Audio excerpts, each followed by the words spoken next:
Life in the Divine Sense. The Third Testament. Revelations of Jesus Christ.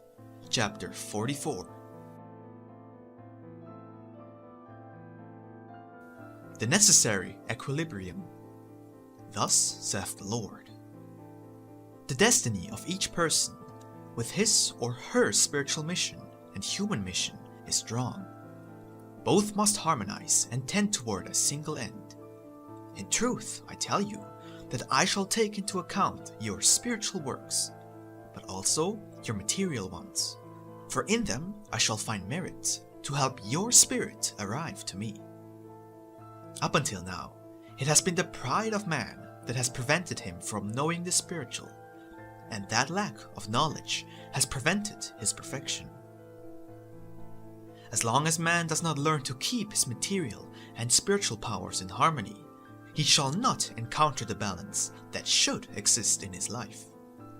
Disciples, even though you live on earth, you can live a spiritual life.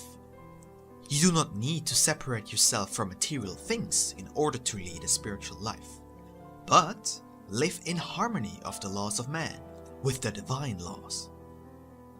Blessed is the one who studies my laws and knows how to unite them with the laws of man, because he will be healthy, strong, elevated, and happy.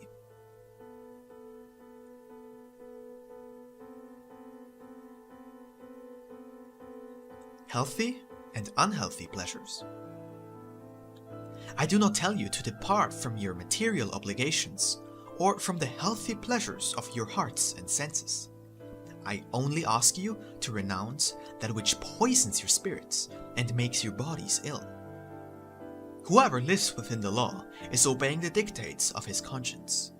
Whoever flees from permissible pleasures in order to immerse himself in forbidden ones, asks himself, even during instances of greatest pleasure, why he is not happy, or why he does not find peace.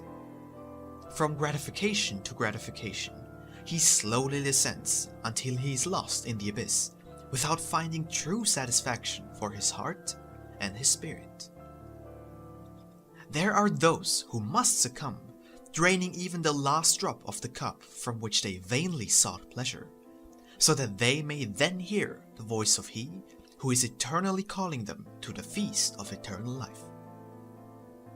The scientist cuts the fruit from the tree of science with disrespect, not listening beforehand to the voice of his conscience, through which my law speaks to him, to tell him that all the fruits of the tree of wisdom are good, and therefore whoever takes them should do so only when inspired to benefit his fellow men.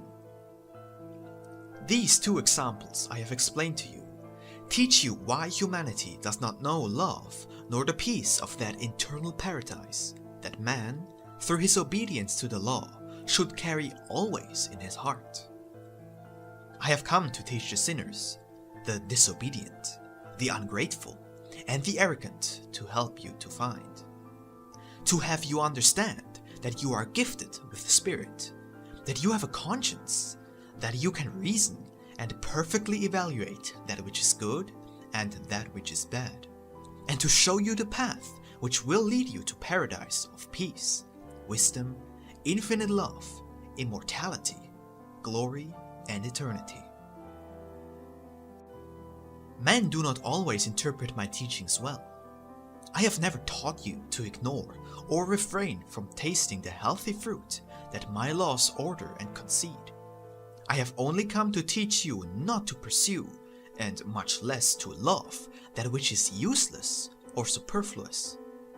That you not take the fruit, that which is unhealthy or unlawful, favorable to the spirit or the material form.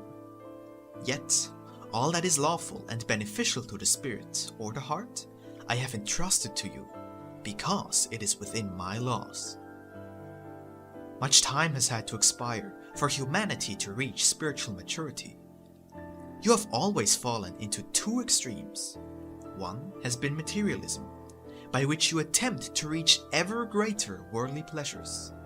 And that is truly prejudicial, because it deviates the spirit from its mission. However, you must also avoid the other extreme, the mortification of the flesh, and to complete denial of all that pertains to this life.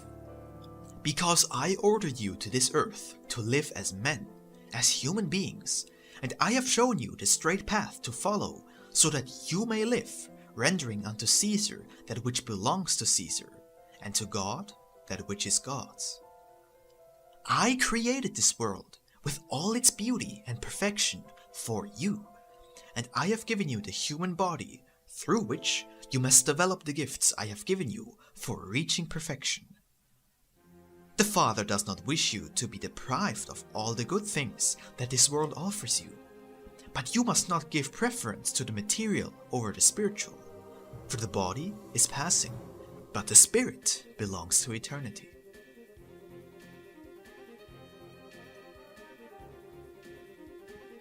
Blessed and cursed wealth. When it is my will to make you the possessors of earthly goods, I give them to you so that you may share them with your needy brothers, with those who have no wealth or support, with the weak and sick. Many of those who possess nothing on earth may in exchange share with you their spiritual wealth. I wish all to be yours, but that you know how to take conscientiously of what you need, that you know how to be rich spiritually, and if you know how to make good use of it, and give to each and all their true place and value, be able to possess much in the material world. What harm can it do to the spirit of a man to be immensely rich, if what he possesses is of benefit to his fellow men? And what harm can it do to a man to be powerful, if his spirit knows to take time out at opportune moments to pray, and if in its prayer it is in communion with me? Do not say to me, Lord, I see poverty among those who follow you, but among those who do not even remember you, and do not even pronounce your name, I see abundance, pleasures and satisfactions. My people will not take these cases as proof that he who follows me need be poor in the world. Yet I tell you that those who you so envy do not know and cannot buy with all their wealth the peace of those who hear and who consecrate part of their lives to bestowing charity. There are those who know how to possess at the same time the goods of the world and of the spirit. Others to whom the things of the world are not given because they have forgotten the spiritual, and yet others who are interested only in the things of this world because they believe that the divine laws are an enemy to earthly treasures.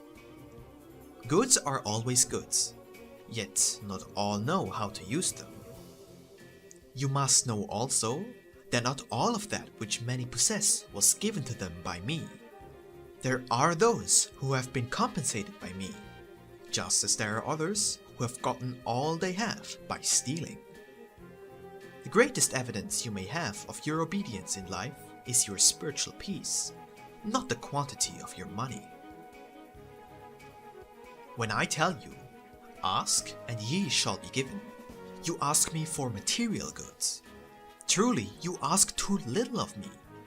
Ask me above all for that which benefits your spirit. Do not make hoards on earth, for here what you find is stolen. Store up your treasures in the kingdom of the Father, for there your riches shall be safe, and shall serve for the happiness and peace of your spirit. The treasures of earth are the false greatness of riches, power, and titles. The treasures of the Spirit are good works. The vain believe they are great without being so, and they are indeed small who content themselves with the superfluous riches of this life, without discovering the true values of the heart and spirit. How small are their wishes, their loves, and their ideals, with how little they are satisfied. But he who has learned to live is he who has learned to give to God what is God's, and to the world what is the world's. He who knows how to rejoice in the bosom of nature, without becoming a slave of the material. He knows how to live, and though apparently possessing nothing, is the owner of the goods of this life, and on the road to possession of the riches of the kingdom.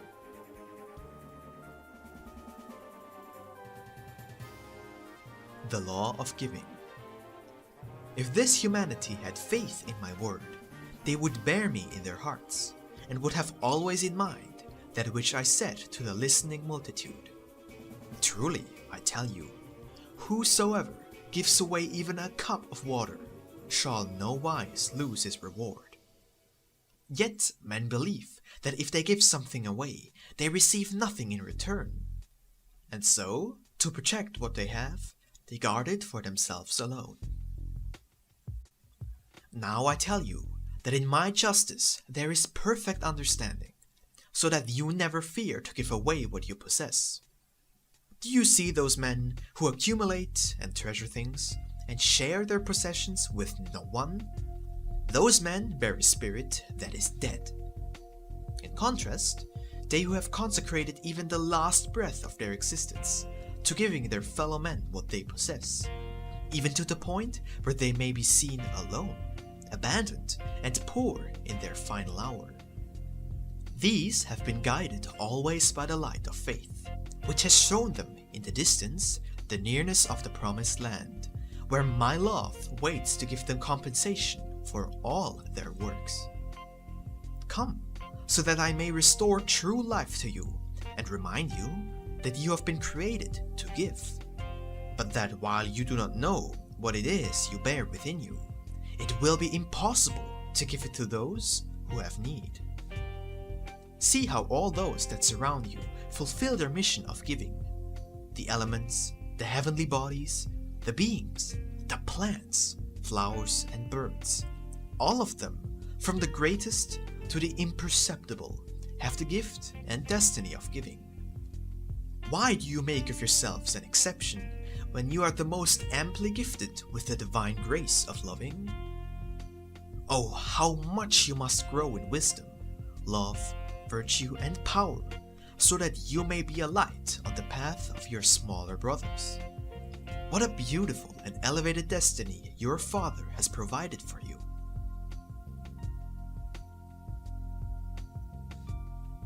Compliance with debts and obligations.